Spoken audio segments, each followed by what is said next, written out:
오늘 하나님의 말씀은 예수 부활 나의 부활이라 하는 제목으로 우리가 부활 주일 예배를 드리도록 하겠습니다. 우리가 지난 한 주간은 고난 주간으로 지냈습니다. 그래서 무슨 일이 있었는지 간단하게 한 주간 동안을 우리가 쭉 살펴봤고, 그리고 십자가상에서 말씀하신 7마디 예수님이 어떤 말씀을 하셨는지 그 의미가 뭔지 하는 부분들을 또 살펴봤습니다. 그리고 한 주간 예루살렘에 주님이 입성하셔서 금요일 날 십자가에 달리기까지 수많은 일들이 일어났습니다. 근데 예수님이요, 일주일에 아마 가장 고통스러운 날들이었을 거예요. 기도하실 때 그 기도의 내용을 보면 그래요. 마가복음 14장 36절에 보니까 이르시되 아빠 아버지여, 아버지는 모든 것이 가능하오니 이 잔을 내게서 옮기시옵소서. 그러나 나의 원대로 마시옵고 아버지의 원대로 하옵소서. 예수님의 기도죠. 하나님은 모든 것 다 할 수 있습니다. 이 잔이라고 하는 것은 십자가겠죠. 십자가의 잔을 내가 십자가를 지지 않았으면 좋겠다. 그러나 내 원대로 하지 마시고 아버지의 원대로, 아버지의 뜻대로 하십시오. 인간에게 있어서 가장 큰 고문이 뭐냐면요, 알면서 당하는 거예요. 모르고 당하는 건 어쩔 수 없어요. 근데 알면서, 뻔히 알면서 당하는 것, 알면 피해야 되는데 피할 길이 없어. 그것처럼 힘들고 어렵고 고통스러운 일이 뭐였겠는가. 예수님은 모든 걸 다 알고 계셨잖아요. 예수님은 모든 걸 다 알고 계시는데 그럼에도 불구하고 그 길을 묵묵히 가는 거예요. 왜냐하면 예수님은 100% 인간으로 오셨기 때문에. 그래서 예수님은 모든 걸 다 알고 계신다. 그래서 인간이 느끼는 모든 것을 예수님은 희로의 애락 모든 걸 다 느끼고 계셨다. 모든 걸 아셨다. 그럼에도 불구하고 예수님은 그 일을 당하게 되는 거죠. 그래서 십자가의 죽음을 통해서 그럼 하나님이 이루고자 하는 일이 뭐냐? 그 고통의 길을 뻔히 아는 그 길을 가면서 이루고자 했던 일이 뭐냐는 거예요. 뭐가 분명히 있으니까 그걸 갔겠죠. 바로 그것은 다름이 아니라 우리 인간들의 죄 문제를 해결하고 또 부활의 확신을 보여주고 더 나아가서 사명을 감당할 수 있도록 그것들을 일깨우기 위해서 예수님께서 이 땅에 오셔서 십자가에 달려주셨다는 거예요. 그래서 부활하신 예수님이 오늘 여기 본문에는 제자들을 찾아와서 하는 내용이 나옵니다. 자, 그런데 첫 번째 우리가 보려고 하는 게 뭐냐면 제자들을 찾아와서 가장 먼저 뭘 주느냐? 평강을 주신 예수님이다. 평강을 주신다. 우리 19절인데 같이 한번 읽어봅니다. 이날 곧 안식 후 첫날 저녁 때에 제자들이 유대인들을 두려워하여 모인 곳에 문들을 닫았으니 예수께서 오사 가운데에 서서 이르시되 너희에게 평강이 있을지어다. 자, 여기 보니까 왜 유대인들은 예수를 십자가에 못 박았는가? 우리가 한 주간 동안 봐서 잘 알죠. 유대인들은 예수님을 정치적인 메시아로 생각했다고 했죠. 로마에서 해방시켜줄 메시아. 왜냐하면 지금 로마의 속국에 있거든요.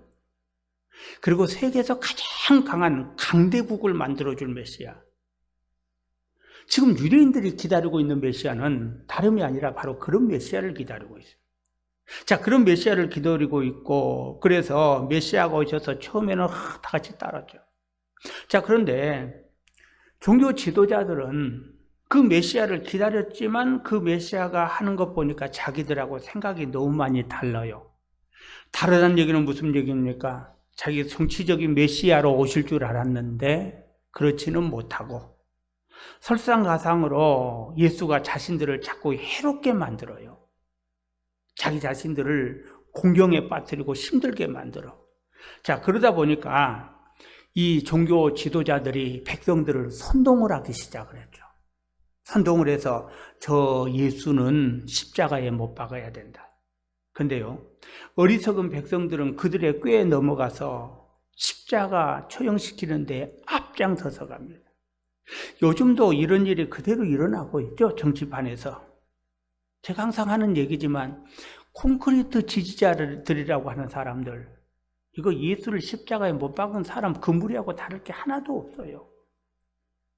무조건 잘하건 잘못하건 간에 무조건 콘크리트로 무조건 지지하는 사람들.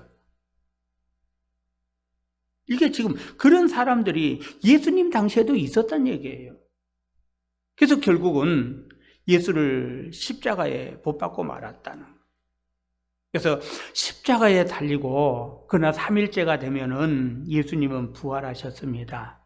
여기 보니까 안식 후 첫날 저녁에 그렇게 말씀하셨는데, 안식 후 첫날은 뭐냐면은 주일날, 오늘 우리가 주일날 왜 예배를 드리느냐, 오늘 부활하신 주님을 기념하면서 드리는 게 바로 주일 예배입니다. 근데 지금도 안식일교 같은 경우는 토요일날 예배 드려야 된다고 주장하는 사람들도 있고, 이단들이 주로 그쪽으로 지금 계속 주장하고 있어요. 어쨌든 여인들이 새벽에, 주일날 안식 후 첫날 새벽에 무덤을 찾아갔습니다. 가서 흥분된 상태로 제자들에게 돌아왔죠. 제자들에게 돌아와서 무슨 얘기합니까? 예수님 부활했다는 거예요. 부활했다. 자, 그런데요, 이 제자들 보십시오. 분명히 새벽에 그 여인들이 와서 전해줬습니다. 제자들에게도. 그 여인들이 자신만 보고 집에 돌아간 건 아니에요. 분명히 제자들에게도 전해줬습니다만은 그럼에도 불구하고 이 제자들은요, 무서워서 문을 꽁꽁 걸어 잠그고 나오지도 못하고 있는 거예요. 그때 예수님이 바로 안식 후 첫날 저녁 때에 제자들을 찾아갔다, 그렇게 말하거든요. 새벽에 분명히 여인들이 받고 전해줬고 하루가 지나고 하루 온종일 지났습니다만은 그럼에도 불구하고 제자들은 밖에 나오지도 못하는 거예요. 아니, 안 나오는 것 정도가 아니라 문을 아예 꽁꽁 걸어 잠궜어요. 잠그고 나오지도 못해요. 얼마나 두려웠으면 문까지 꽁꽁 걸어 잠그고 그들이 나오지를 못하겠는가. 그 자리에는 도마를 제외한 모든 제자들이 다 같이 한 자리에 모여 있었던 것 같습니다. 근데 그 자리에 누가 오셨느냐? 예수님이 오신 거죠. 근데 참 놀라운 건 뭐냐? 예수님이 오셨는데요, 문을 꽁꽁 걸어 잠궈놨다고 말했어요. 그런데 예수님이 그냥 들어오신 거예요. 잠겼음에도 불구하고 두려워 떨고 있는 이들에게 찾아와서 예수님께서 가장 먼저 하신 말씀이 뭐냐? 너희에게 평강이 있을지어다 하는 거예요.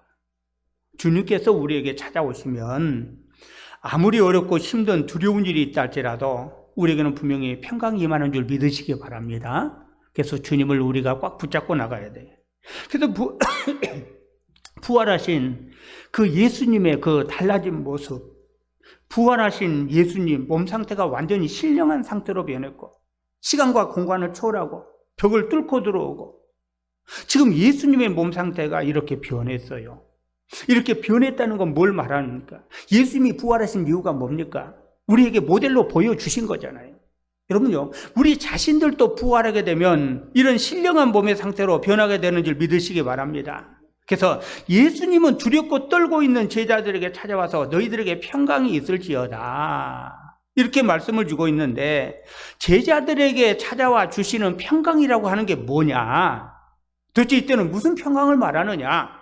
세상에서 주는 얻을 수 있는 평강은 분명히 아닙니다. 하나님만 주실 수 있는 평강입니다. 죄로 단절되어 있던 하나님과 관계가 회복이 되고 육적인 평안함과 영적인 구원의 역사가 분명히 일어나게 된다는 얘기예요. 그래서 한 걸음 더 나가서 제자들에게 확신을 보여주는데 어떻게 보여줍니까? 오늘 여기 20절에 보니까 그렇습니다. 이 말씀을 하시고 성과 옆구리를 보이시니 제자들이 주를 보고 기뻐하더라, 그 말을 주고 있거든요. 기뻐하더란 얘기예요. 성과 옆구리까지, 예수님의 창에 찔린 것까지 다 보여주시는 거예요. 자, 그걸 보여주신 이유가 뭡니까? 내가 확실히 부활했다는 거예요. 영적으로만 부활하는 것이 아니라 내 육도 확실히 부활했다. 우리가 이 말씀을 뭘 의미하고 있어요? 우리 자신들이 영적으로만 부활하는 그런 거 아니란 얘기예요. 오늘날 이단들 중에서 그런 얘기 많이 합니다. 자기가 영적으로 부활했대. 어디 그런 게 말이 어디 있어요? 영적으로 부활하는 게 아닙니다. 예수 그리스도가 부활할 때는 분명히 육까지 같이 분명히 부활했고, 저와 여러분이 부활할 때도 분명히 영과 육이 함께 부활하는 줄 믿으시기 바랍니다. 자, 예수님은 그래서 자기의 그 찔린 자국, 손과 손에, 발에 찔린 자국, 옆구리 창에 찔린 자국, 이 모든 것들을 다 보여주시면서 봐라 이거예요. 자, 그 모습을 보면서 제자들이 기뻐했다, 그렇게 말씀을 주고 있는데, 우리도 부활하면 어떤 상태가 되느냐? 우리는 이런 모습을 통해서 오늘 저와 여러분이 이 다음에 부활하게 될 텐데, 부활 안에 그 모습이 어떤 모습이냐 하는 것들이죠. 부활 후에 우리 몸의 상태를 보여줍니다. 여러분요, 현재 우리 몸의 상태는요, 불완전한 상태예요. 우리 몸의 상태가 그렇습니다. 병들고 다치고 죽고 코로나에 감염되고, 이건 몸의 상태는, 지금 우리 몸은 정상적인 상태는 아니죠. 불완전한 상태죠. 하나님이 처음에 우리 인간을 만드실 때는 이렇게 병들고 다치고 죽고 코로나에 감염되고 이런 몸으로 만들지는 분명히 않았습니다. 그러나 죄를 짓고 난 뒤, 쫓겨난 뒤에 우리 몸의 상태가 변했습니다. 병들어야 되고 다쳐야 되고 죽어야 되고 감염돼야 되고 어쩔 수 없는 이런 몸의 상태가 될 수밖에 없는 몸이 되었는데, 성경은 분명히 말합니다. 신령한 몸으로 변한다는 거예요. 처음에 하나님이 우리 인간을 창조할 때 그 모습으로 변한다는 거예요. 죽지 않는 영원한 몸으로 변한다는 겁니다. 병들거나 다치거나 아픔이 없는 것으로 변한다는 얘기입니다. 이런 상태가 된다면 사고나 질병으로 죽는 일도 당연히 없겠죠.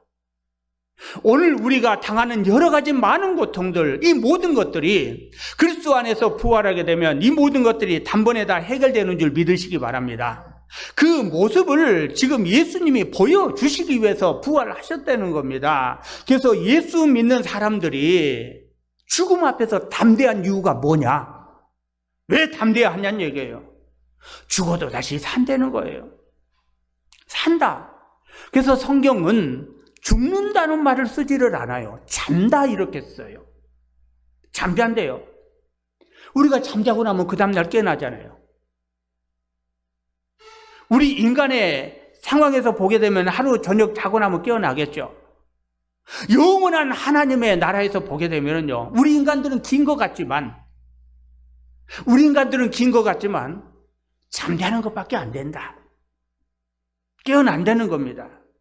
우리에게는 부활의 소망이 있습니다. 영원한 삶이 주어지고 있다는 거예요. 그래서 천국에 다녀왔다는 사람들 간증 들어보게 되면 하나같이 그렇습니다. 오기 굉장히 싫어했대요. 싫어하는 이유가 뭘까요? 거기가 더 좋으니까 그렇겠죠. 오기가 싫어했대. 그런 간증들을 많이 하는 모습들도 우리가 찾아볼 수가 있습니다. 여러분요, 우리에게도 이 구원의 길이 활짝 열려 있는 걸 믿으시기 바랍니다. 그래서 우리가 지금 이 세상을 살아갈 때에 환경 보지 말고 하나님 바라보라. 여러분요, 이 세상이라고 하는 것은 지금 천국을 향해서 가고 있는 중간 단계, 그렇게 보시면 돼요. 우리가 주님을 향해 가고 올 때 주님의 능력을 보고, 주님의 성품을 보고, 주님과의 관계를 보고, 환경에 초점 맞추지 말고 우리가 주님을 바라보고 사명에 초점을 맞추고 하나님이 우리에게 평강을 주신다는 사실도 믿으시고, 우리가 믿음 안에서 주님 앞에 달려갈 때에 우리는 주 안에서 하나님이 주시는 더 큰 은혜와 복이 넘치게 주어주는 줄 믿으시기 바랍니다. 자, 그러면 예수님께서 이렇게 찾아와서 만나주셨습니다. 부활하셨다는 걸 확실하게 보여줍니다. 그러면 주님께서는 우리에게 부활의 확신만을 보여주기 위해서 이 땅에 오셨느냐? 그건 결코 아니란 얘기죠. 그럼 뭡니까?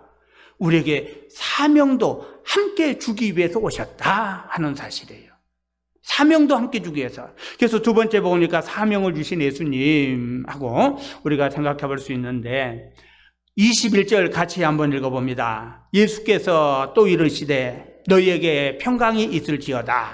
아버지께서 나를 보내신 것 같이 나도 너희를 보내노라. 자, 여기 보니까 주님은 두려워하는 제자들에게 찾아와서 다시 한번 평강이 있을지어다, 평강을 줍니다.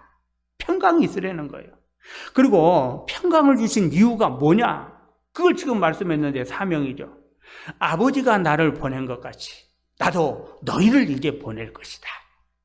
이게 바로 예수 그리스도가 부활하셔서 제자들에게 준 사명이죠. 예수님은 승천하시면서도 마지막으로 준 게 뭡니까? 사명을 또 하나 주셨죠. 그런데 이렇게 부활해서 처음 주신 사명과 예수님이 승천하셔 하신 줄 때의 사명이 똑같은 거예요. 내가 너희를 보낸다. 어디로? 믿지 않는 사람들에게 세상에 내가 너희를 보내겠다.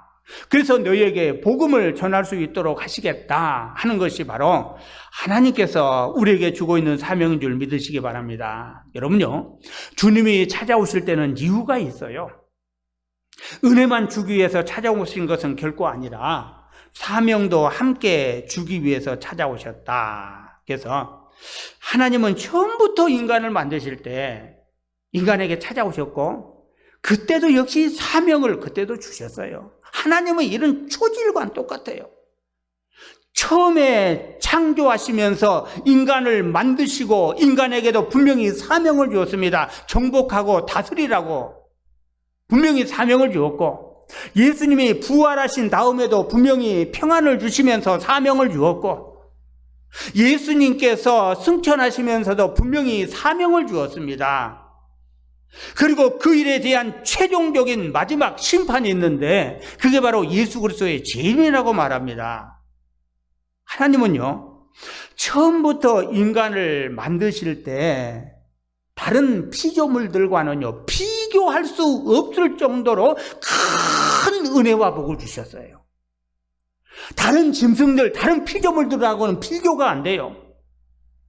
하나님은 자신의 형상을 따라서 사람을 만들었다고 말하고, 그리고 하나님의 성품 중에서 일부를 우리 인간에게 주었다고 말합니다.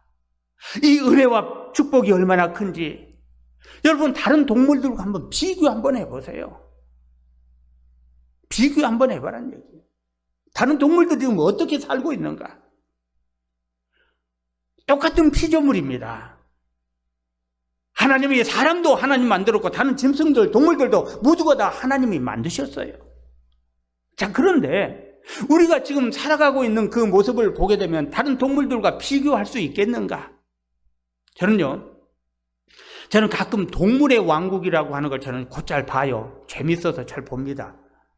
근데 그 동물의 왕국을 보게 되면은요, 짐승들 살아가는 것, 만약 우리 인간이 그렇게 산다고 하면은요, 진짜 비참하게 사는 거예요. 우리 지구상에서 진짜 못 사는 나라 있죠. 우리는 그들 보면 안타깝죠. 저 어떻게 저렇게 사나? 여러분요, 짐승들은 그거보다 더 못 살아요. 말로 표현이 안 돼요. 짐승들 살아가는 동물의 왕국이나 이런 거 보게 되면, 짐승들 살아가는 거, 그 모습을 보게 되면요, 완전히 달라요. 그들도 피조물이고 우리도 피조물인데 어떻게 이렇게 삶의 모습이 다를 수가 있느냐는 얘기예요. 여러분요, 내가 똑똑하고 잘나서가 아니라 하나님이 주신 지혜와 하나님이 주신 지식과 하나님이 주신 은혜가 있기 때문에 우리 인간들이 이렇게 사는 겁니다.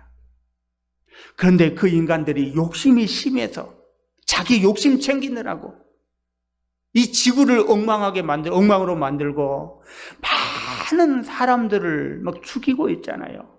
지금도 러시아, 우크라이나 전쟁에서 얼마나 많은 사람들이 지금도 죽어요. 이 현대 시대에 이렇게 전쟁 나서 사람이 죽는다는 게 이해가 안 될 정도로 지금 사람이 죽어가고 있어요. 뭐 때문에 도대체 이런 일들이 생기는 겁니까? 욕심이잖아요. 한 사람의 욕심이, 한 나라의 욕심이 한 나라를 완전히 피폐하게 만들고 사람들을 죽게 만들고, 이런 일들이 지금 일어나고 있다는 거예요.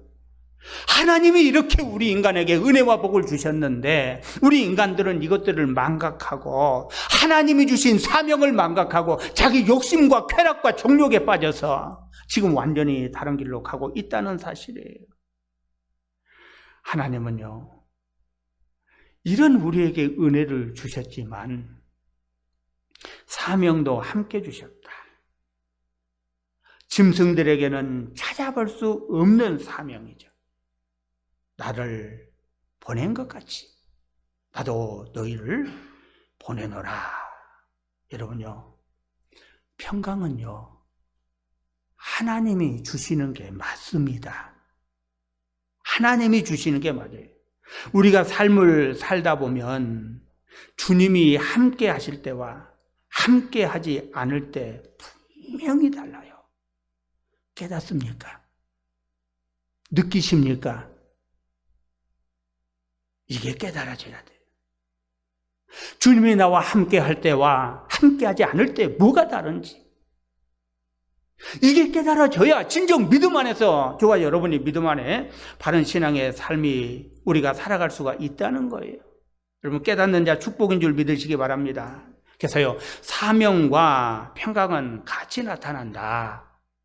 예수님께서는 평강을 주신 이유가 사명을 감당하기 위해서라 말씀했고, 제자들은 부활의 주님을 만나지도 못했고 사명도 깨닫지도 못했고 은혜는 고사하고 두렵고 떨고 있을 때에 문을 꼭꼭 걸어 잠그고 숨을 수밖에 없는 그때에 주님이 나타나셨죠. 그래서 결국은요, 제자들이 언제 달라집니까? 부활하신 예수님을 만나고 승천하신 것을 보고 성령을 받은 후였어요. 그때는요, 두렵고 떨리는 것이 아니라 담대했어요. 사람이 진짜 놀라우게 변했어요. 두렵고 떨고 있던 그들이 부활하신 주님을 만나고 승천하신 모습을 보고 성령의 역사를 받고 난 다음부터는요, 그들이 예수 그리스도가 그들에게 주어진 사명인지를 분명히 깨달았고 복음 전하는 사역에 목숨을 걸었고 순교까지 하면서 그들은 사명을 끝까지 잘 감당한 줄로 믿습니다. 오늘 우리 자신들도 마찬가지. 오늘도 저와 여러분에게 주님이 찾아오신 줄 믿습니다. 주님이 어떻게 찾아옵니까? 말씀이 생각나서 귀퇴할 때, 마음에 감동이 있을 때, 어떨 때는 꿈을 통해서, 또 어떤 사람과 대화를 통해서, 어떤 환경을 통해서 여러 가지 많은 이 단계를 거치면서 주님이 날 찾아오십니다.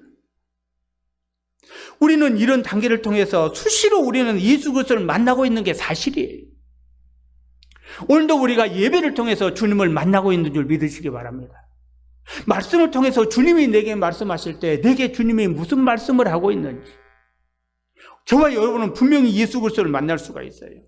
여러분요, 주님이 찾아오시면 받아들이고 순종하는 삶이 있어야 됩니다. 주님이 내게 찾아오실 때 간증하라고 찾아온 것 아니에요. 어떤 사람들은 간증을 참 많이 합니다. 아, 주님 나 이렇게 만났다. 주님 나 정말 이렇게 만났다. 간증을 많이 하는데 여러분요, 그 뒷이야기가 없어요. 만나서 어떡하라고? 만나서 뭐 하셨는데요? 만났으면 그 뒷이야기가 있어야 되는데 그 뒷이야기를 듣지 못하면 참 안타까워요. 우리 인생의 삶이 뭐냐? 주님을 만난 뒷이야기를 하는 게 우리 인생이에요. 주님을 만나서 뒷이야기가 있어야 될 거 아니냐는 얘기예요. 도대체 무슨 뒷이야기가 있냐? 어떤 사람들은 은혜는 받고 있고 축복도 받고 싶은데 사명은 받기 싫다. 일하기는 싫다. 그런 사람들도 많아요. 여러분, 회사에 다니는 사람이 월급도 받고 승진도 하고 싶은데 근데 일하기는 싫어. 이게 얼마나 황당한 일이에요. 오늘 예수 믿는 사람들이 이렇게 살아가는 사람들이 너무나 많아요. 지금 주님은요, 평안을 누리게끔 주님께서 은혜도 주시지만 정말 주님을 우리가 만나서 평안함을 누리는 자는요, 순종도 함께 하는 줄 믿으시기 바랍니다. 삶이 달라져요. 삶이 달라져. 담대해져요. 용기와 힘이 생겨요. 그러면 사명을 감당하는 일에도 열심을 내게 될 수밖에 없다. 이게 바로 하나님께서 우리를 만나 주실 때 저와 여러분은 분명히 순종하는 삶이 있어야 된다는 거예요. 그럴 때 우리의 삶에 평안함도 넘치게 되는 줄 믿으시기 바랍니다. 근데 그 주님은요, 그냥 우리에게 네가 살아서 해. 절대 그런 하나님이 아니에요. 우리에게 능력을 주세요. 그 능력이 뭐냐? 세 번째 말씀인데 성령을 주신다는 거예요. 성령을 주신 예수님이에요. 우리 22절 같이 한번 읽어봅니다. 이 말씀을 하시고 그들을 향하사 숨을 내쉬며 이르시되 성령을 받으라. 여기 보니까 성령을 받으래요. 그럼요. 감당할 수 있는 힘도 함께 주신다. 하나님은 그냥 주는 게 아니에요. 여기 보니까 숨을 내쉬며 성령을 받으라. 예수님은 부활하셨지만 40일이 지나면 승천하신 거예요. 예수님은 잘 알고 있어요. 내가 여기 계속 머무를 수 없다는 사실을 예수님은 분명히 알아요. 그래서 예수님은요, 제자들을 돕기 위해서 성령을 주시겠다. 그래서 성령을 보내주시겠다고 지금 말씀하고 있어요. 그럼요, 성령이 누굽니까? 성령이 뭐예요? 성령은 우리가 진리의 영이다 그렇게 말하죠. 진리의 영. 인간의 힘으로 할 수 없는 것들도 성령으로 하면 할 수 있습니다. 성령은 인간의 연약함을 도우십니다. 그래서 스가랴 4장 6절에 보니까 그래요. 만군의 여호와께서 말씀하시되 이는 힘으로 되지 아니하며 능력으로 되지 아니하고 오직 나의 영으로 되느니라. 여기서 나의 영이 성령이거든요. 성령으로 가능하다. 성령으로 된다. 내 힘과 내 능력으로 할 수 없다. 이걸 아시기 때문에 우리 주님께서 우리에게 성령을 보내주시겠다. 성령을 주시는 줄 믿으시기 바랍니다. 그래서 제자들은 주님이 승천하시고 난 뒤에 성령을 진짜 기도하다 받았잖아요. 성령을 받고 난 뒤에 이들은요, 사명을 감당할 수 있었다는 거예요. 예수님은 여기서 보니까 숨을 내쉬며 말씀하셨다 이렇게 말씀하고 있는데, 구약에도 보면은요, 이 숨을 내쉬었다는 헬라어 단어가 2번 나와요. 언제 나오냐면 숨을 내쉬었다는 단어가 창조 사역과 민족 회복을 위한 문맥에서 나오는데, 사람을 창조할 때 창세기 2장 7절에 보게 되면 그 코에 그 생기를 불어넣으시니 하고 불어넣었다는 얘기가 나오거든요. 이때가 바로 지금하고 숨을 내쉬었단 말하고 똑같은 말이에요. 자, 그런가 하면 에스겔서에서 마른 뼈가 막 그 에스겔이 명령할 때 마른 뼈가 막 맞춰주는 사건이 있죠. 자, 그때도 보면 불어서 라는 말이 나오는데, 이 불었다는 말이 무슨 얘기냐? 바로 생명이다. 같은 말이에요, 이게. 같은 말. 그래서 본문에서는 제자들을 파송할 때 이 말이 나옵니다. 제자들을 파송할 때, 구약에서는 생명이 없거나 잃어버린 자를 소생시키고 살려내는 일. 여기에서 이 말이 나온 말이 오늘 여기 본문에서는요, 사명을 감당하기 위해서 능력을 주실 때 사용한, 이게 숨을 내쉬며 이르시되 같은 말이라는 거예요. 우리가 믿음 생활하고 사명을 감당하려고 하면요, 우리도 반드시 받아야 돼. 이 성령의 역사를. 성령을 우리가 받지 아니하고는 저와 여러분도 아무것도 감당할 수 없다. 아무것도 할 수 없다는 사실이에요. 그래서 온전히 우리가 믿음으로 하나님의 말씀을 붙들고 우리가 삶을 살아나가는데, 여러분요, 성령을 받아라 하고 여기 보니까 강조를 하고 있는데, 얼마나 강조하고 있느냐? 성령은요, 받아도 되고 안 받아도 되고 그런 게 아니고 선택사항이 아니에요. 무조건 받으래요. 여기서 보니까 명령으로 되고 있거든요. 성령을 받으라. 성령을 받을래? 성령 받아줄래? 이게 아니고 성령을 받으라. 명령으로 주고 있다는 사실이에요. 그래서 우리 예수 믿는 사람들은요, 반드시 성령을 받아야 돼요. 이 성령은 사명을 감당할 수 있는 능력도 주시지만 내 삶을 보호하는 보혜사도 되어주신다는 거예요. 그래서 우리가 이 세상을 살아가면서 하나님의 말씀을 온전히 붙들고 우리가 담대하게 살아가는 이유가 뭐냐? 그래서 진짜 예수를 믿으면요, 예수 믿는 사람들은요, 여러분 안 믿는 사람하고 분명히 달라요. 다른 게 분명히 있어요. 뭐가 다르냐? 담대해요. 똑같은 환경에 있어도 담대해요. 왜? 믿는 구석이 있잖아요. 원래 우리가 삶을 살아가면서 뭔가 믿는 구석이 있으면 그래도 좀 당당해지는 게 있잖아요. 여러분요, 예수 그리스도를 믿게 되면 이 세상에 살아가면서 어떤 환경에 있든지 담대해지는 걸 믿으시기 바랍니다. 그 믿음을 가지고 우리가 사는 거예요. 그 믿음을 가지고 그렇게 살아갈 때 하나님의 은혜와 복이 우리에게는 넘치게 되고 또 한편으로 사명을 감당할 수 있는 힘과 능력도 주어지게 된다는 사실. 이 성령의 능력은요, 누구도 다른 사람에게, 인간이 인간에게 나눠줄 수 있는 건 아무것도 없어요. 이 성령은 하나님이 우리에게 직접, 예수님이 우리에게 직접 주시는 것들입니다. 근데 어떤 그 은사를 행하는 사람들 주게 되면 자신이 뭐 성령을 나눠준다고 뭐 막 숨을 슉 내쉬면서 성령 받으라 그러는데 그건 아니에요. 성령은 내가 줄 수 있는 게 아무것도 없어요. 예수님이 주셔야 가능한 거예요. 그래서 성령은요, 하나님만 주실 수 있기 때문에 이걸 은혜고 선물이다 이렇게 표현하잖아요.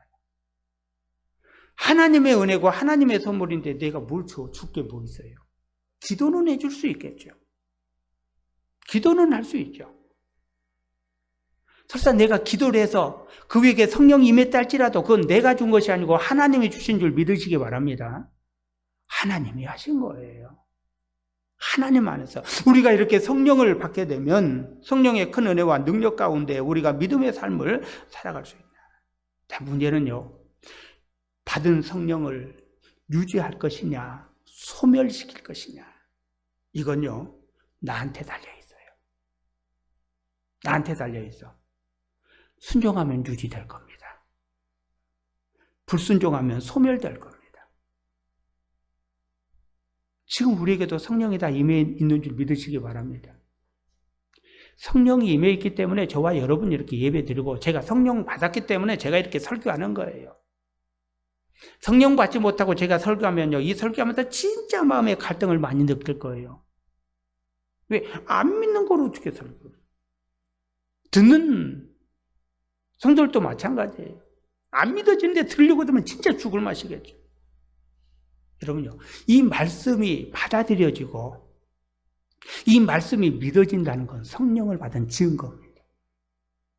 오늘 우리가 이 하나님의 말씀을 듣고 우리가 어떻게 삶을 살아나갈 것이냐 하는 건데, 주님은요 높은 자리에서 낮은 자리까지 오셨어요. 이게 주님이에요. 높은 자리에서 낮은까지, 하늘 보좌에서 땅으로, 하나님에서 사람으로, 죄인된 우리를 위해서 주님께서 이렇게 오셨다는 거예요. 여러분, 부활의 주님을 믿읍시다. 이 부활의 주님을 믿으면요, 내 부활이 되는 줄 믿으시기 바랍니다. 우리가 부활의 주님을 믿고 또 우리가 믿을 뿐만 아니라 우리는 사명을 감당하기 위해서 하나님이 우리를 불러서 축복해 주셨다는 사실도 믿으셔야 돼요. 주님의 은혜와 사랑을 받은 우리가 할 일 뭐냐? 사명이에요. 사명. 주의 복음을 온 세상에 전하는 것. 주의 복음을 전해서 많은 이들로 하여금 예수 그리스도를 믿게 만드는 것. 진정한 복을 받기 원한다면요, 여러분, 세상의 복에 초점을 맞추지 마시고 사명에 초점을 맞춰보세요. 사명에 초점을 맞춰봐. 그러면요, 하나님이 책임지신다. 하나님이 인도하신다. 그 믿음을 가지고 우리가 삶을 살아가는 거예요. 그래서 보이는 복에 초점 맞추지 말고 영원한 복에 초점을 맞추라. 그러면 보이는 복은요 저절로 따라온다. 그래서 우리의 삶에 평강이 임할 것이고 우리의 삶을 지켜주시는 분이 하나님이다 하는 사실도 믿으시고, 이번 한 주간도 믿음 안에서 승리하는 저와 여러분 될 수 있기를 바라겠습니다. 우리 한번 다 같이 한번 기도합니다. 이 시간 기도할 때에 부활의 주님을 믿습니다. 예수님의 부활은 내 부활입니다. 예수님이 찾아와서 이렇게 큰 은혜와 복을 주셨는데 이것은 거저 주는 것이 아니라 우리에게 사명도 함께 왔다는 사실 믿으시고, 이 땅 사는 동안 우리는 지금 그 길을 향해서 가고 있다는 사실도 믿으시고 믿음 안에서 승리할 수 있도록 하나님 나를 깨우시고 인도해 달라고 우리 한번 말씀을 생각하면서 간절히 기도합니다. 사랑의 아버지 하나님, 주님의 은혜와 사랑을 진심으로 감사하고 아버지 하나님 앞에 영광과 찬양 돌리게 하심을 감사하고 날마다 주 은혜 가운데 성령으로 내로복으로 채워주심을 감사합니다. 아버지 하나님, 오늘도 온전히 주님 바라볼 수 있는 은혜와 긍휼이 넘치게 도와주셔서 오직 예수 하나님을 온전히 믿는 믿음 안에 성령 안에 은혜 안에 긍휼 안에 넘치게 도와주시옵소서. 아버지 하나님, 주님의 부활은 내 부활이요 아버지 또 우리를 아버지 사명 가운데 우리를 불러주심도 믿게 도와주시옵소서. 아버지 여러 가지로 많은 일들 어려움들 많이 있습니다. 코로나로 인해서 교회가 초토화되어 가고 있고 많이 아버지 주여 쓰러지고 아버지 지금도 아버지 어려움 속에 있습니다. 하나님 아버지 회복시켜 주시옵시고 날마다 주 안에서 예수 안에서 믿음 안에서 아버지 성령으로 내로 긍휼로 충만하게 도와주시고 아버지 하나님 앞에 온전히 드려지는 귀한 시간 될 수 있도록 성령님 온전히 붙들어 주시옵소서. 하나님께서 우리에게 은혜와 긍휼로 복을 주실 줄 믿사옵고 예수님 이름으로 기도드리옵나이다. 아멘.